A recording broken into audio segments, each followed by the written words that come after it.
감사합니다. 오늘은 사도행전 강의 37번째 시간입니다. 문 앞에 이르렀으니 라는 제목으로 말씀 나누겠습니다. 여러분, 우리가 흔히 하는 말 중에 늦었다고 후회할 때가 가장 빠른 때다라는 말이 있습니다. 그렇죠?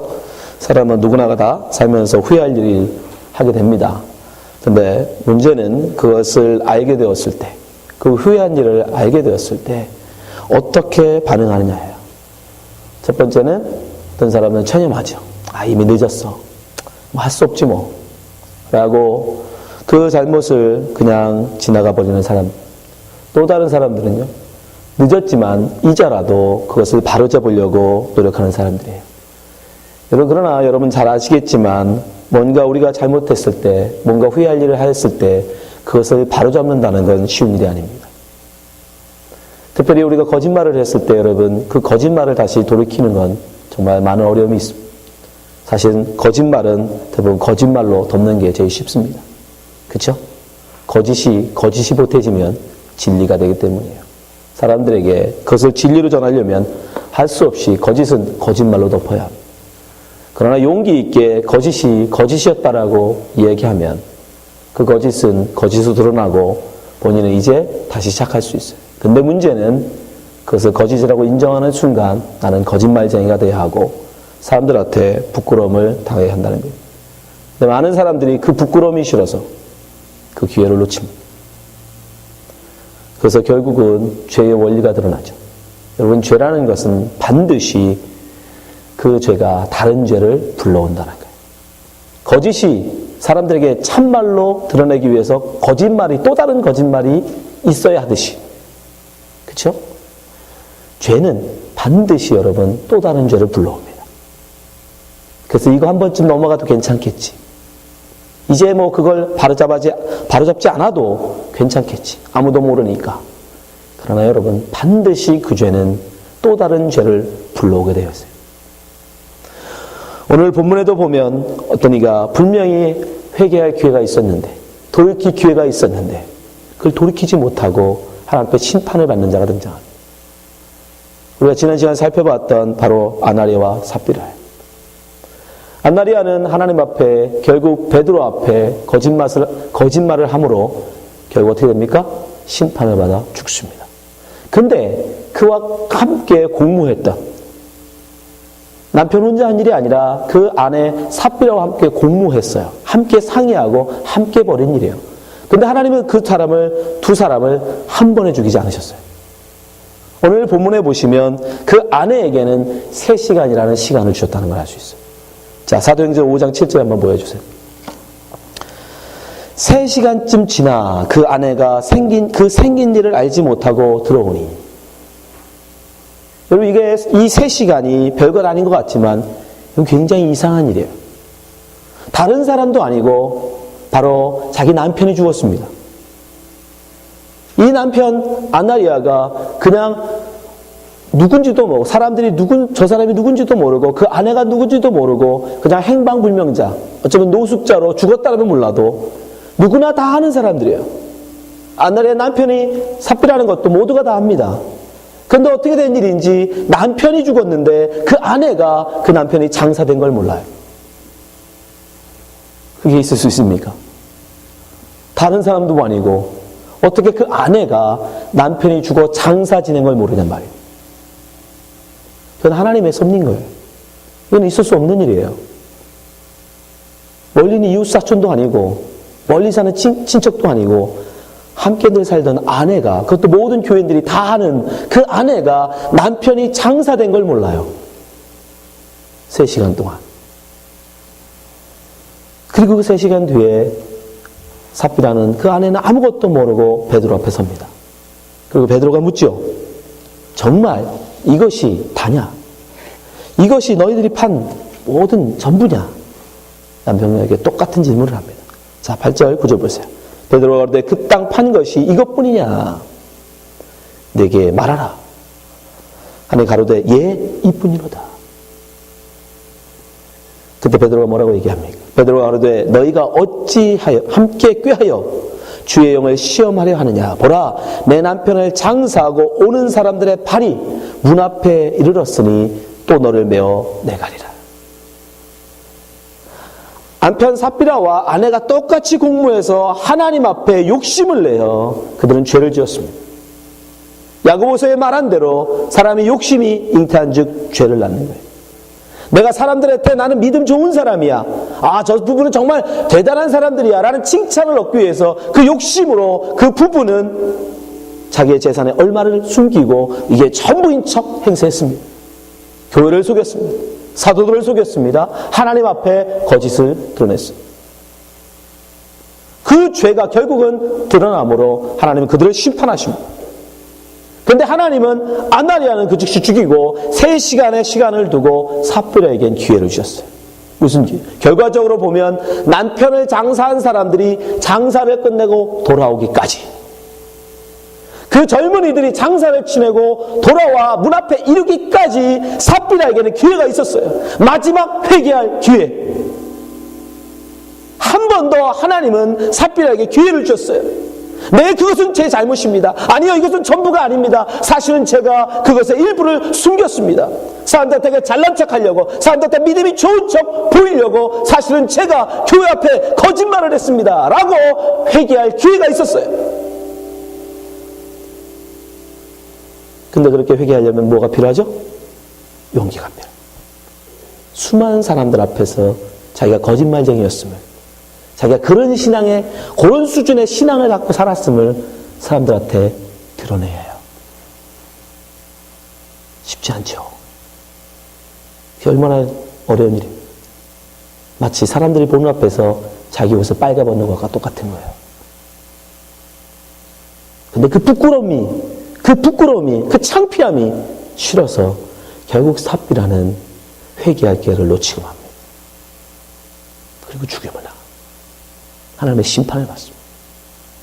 근데 구약 성경에도 보면 아주 비슷한 사건이 등장해요. 그게 누굽니까? 아간이라는 사람. 아간. 다윗 지파에 아간이라는 사람이 있었어요.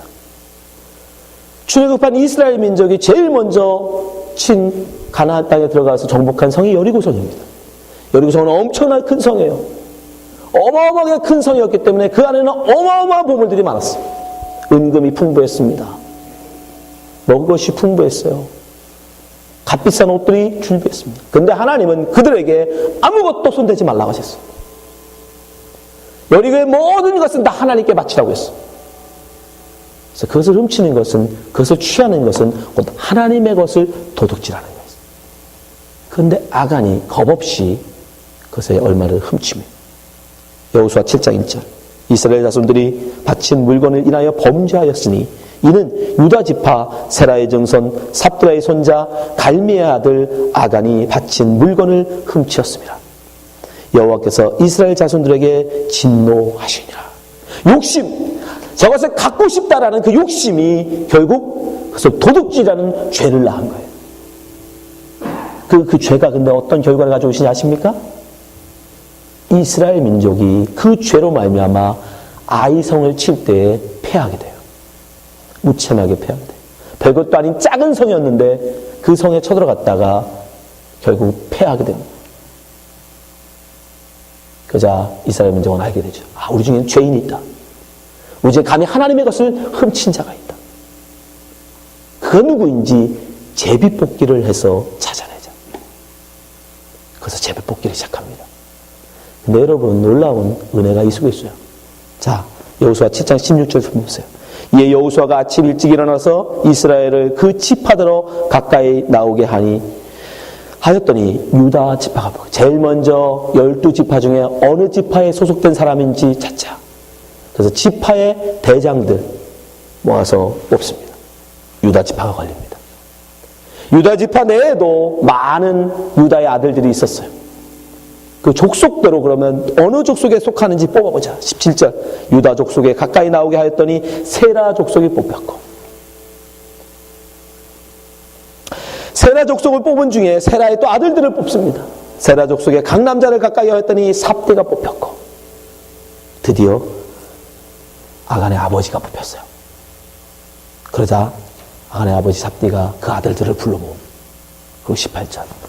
삽디의 가족 중 남자를 가까이 나오게 하였더니 유다 지파 세라 증손이요 삽디의 손자요 가미의 아들인 아간이 뽑혔더라. 왜 하나님은 굳이 이런 제비뽑기 과정을 통해서 아간을 찾아내게 하실까요? 결과적으로 아간에게는 제비뽑기하는 시간을 주신 거예요. 점점 자기에게 좁혀져 오는 것을 보여주셔서 빨리 회개하라는 회개의 시간을 그에게도 주셨다는 거예요. 아간까지 가긴 5번의 제비뽑기가 있어야 합니다. 확률적으로는 어마어마한 거예요. 12의 5승분의 1. 어마어마한 확률이에요, 이건. 거의 제로에 가까운 수준입니다. 설마. 근데 결국 유다 지파가 뽑히고 자기의 증조 할아버지 지파가 뽑히고 자기 할아버지가 뽑히고 결국 자기 아버지까지 왔어요. 그랬다면 어떻게 돼요? 그쯤 되면 알아야죠. 아, 내가 들켰구나. 그때라도 늦었다라고 생각하는 그때라도 회개하고 하나님 앞에 고백했다면, 하나님 앞에 회개했다면 비록 이스라엘 모든 사람들이 원망의 눈으로 그를 쳐다보겠죠. 저놈 때문에 우리가 그 패했구나. 저 도둑놈. 그러나 그때라도 회개했으면 결국 그런 아간은 그 마지막 하나님이 주신 기회를 여러분 회개하지 않습니다. 끝까지 모른 척합니다. 결국 드러납니다. 그리고 어떤 결과가 초래됩니까? 24절 보세요. 여호수아가 이스라엘 모든 사람으로 더불어 살아야 될 아간을 잡고 그 은과 외토와 금덩이와 그 아들들과 딸들과 소들과 나귀들과 양들과 장막과 무릇 그에 속한 모든 것을 이끌어 아골 골짜기로 가서 여호수아가 가로되 내가 어찌하여 우리를 괴롭게 하느냐. 여호와께서 오늘날 너를 괴롭게 하시리라 하리. 온 이스라엘이 그를 돌로 치고 그것들을 돌로 치고 불살하고 그 위에 돌무더기를 크게 쌓았더니 오늘날까지 있더라. 여호와께서 그 극렬한 분노를 그치시니 그러므로 그곳 이름을 오늘날까지 아골 골짜기라 부르더라. 아골이라는 단어는 괴로움이라는 뜻이에요. 괴로움, 고통. 여러분, 왜 아간이 이런 고통을 당하게 됩니까? 왜 이런 심판을 받게 됩니까? 자기뿐 아니라 자기의 딸들, 자기의 자녀들, 모든 자기에 속한 모든 것까지 다 돌에 맞아 불살라지는 그런 어마어마한 심판을 왜 받은 거예요? 하나님이 그에게 주신 마지막 기회, 마지막 회개의 기회, 자기까지 오기까지 5번의 제비뽑기가 다 이루어지기까지 그에게 기회를 주셨음에도 불구하고 그가 회개하지 않았기 때문에. 그때 그가 돌아섰더라면, 그때라도 그가 회개했더라면, 비록 쪽팔리고 비록 창피하고 비록 사람들한테 손가락질 당했을지라도 그때라도 회개했더라면 이런 멸망은 당하지 않았을 거예요. 어떻게 할 수 있습니까? 예수님께서 우리에게 비유로 말씀하십니다. 아무리 뻔뻔하고 아무리 정말 막장 인생이라 할지라도 회개하고 아버지께 돌아오는 자는 하나님께서 받아주심을 예수님께서 예화로 우리에게 들려주세요. 그게 뭐예요? 당자입니다. 당자입. 들어보세요. 누가복음 15장 16절. 저가 돼지 먹는 쥐의 열매로 배를 채우고자 하되 주는 자가 없는지라. 이에 스스로 돌이켜 가로되 내 아버지에게는 양식 풍족한 품꾼이 얼마나 많은고 나는 여기서 줄여 죽는구나. 내가 일어나 아버지께로 가서 이르기를 아버지여 내가 하늘과 아버지께 죄를 얻었사오니 지금부터는 아버지의 아들이라 일컬음을 감당치 못하겠나이다. 나를 품꾼의 하나로 보소서 하리라. 엄청 뻔뻔스러운 거예요. 여러분, 당시 이스라엘 문화에서는 살아계신 아버지에게 유산을 달라고 말하는 건 당신 빨리 죽어. 그래서 당시 이스라엘 사람들은 그런 말을 하는 아들은 끌어다가 돌로 쳐 죽였어요. 감히 아버지를 살인하는 자로 여겼기 때문에. 그런 뻔뻔한 지금 이가 감히 그 유산을 가지고 가서 다 써버리고 창기들과 허랑방탕 다 술 먹고 파티하고 다 써놓고 돈이 떨어지니까 그때 다시 아버지께 돌아온다.